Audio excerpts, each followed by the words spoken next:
ভাবত, যদি ভগবান শিবের একটিমাত্র শক্তিও পৃথিবীতে প্রকাশ পায়, কয়েক সেকেন্ডেই সব শেষ হয়ে যেতে পারে। ভগবান শুধু সংহারক নন, তিনি এমন এক শক্তির অধিকারী যা মানুষের বোঝার বাইরে। শিবের তৃতীয় নয়ন খোলা মানে শুধু দেখা নয়, সম্পূর্ণ ধ্বংস। শাস্ত্র অনুযায়ী এই আগুনেই কামদেব ভস্ম হয়েছিলেন। শিবের তাণ্ডব কোনো সাধারণ নাচ নয়, এটা সৃষ্টি ও প্রলয়ের প্রতীক। রুদ্র তাণ্ডব হলে পুরো সৃষ্টির ভারসাম্য কেঁপে ওঠে। শিব মহাকাল, অর্থাৎ সময়েরও ঊর্ধ্বে।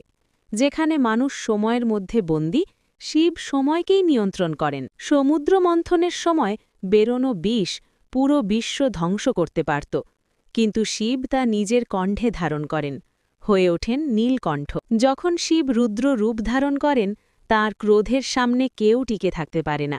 দেবতা হোক বা অসুর, সবাই সমান। ভাবো, যে শক্তি দেবতারাও পুরোপুরি সহ্য করতে পারে না, তা যদি মানুষের সামনে আসে, তাহলে কি বাঁচবে কিছু? শিব শুধু ঈশ্বর নন, তিনি এক অজানা, অসীম শক্তি।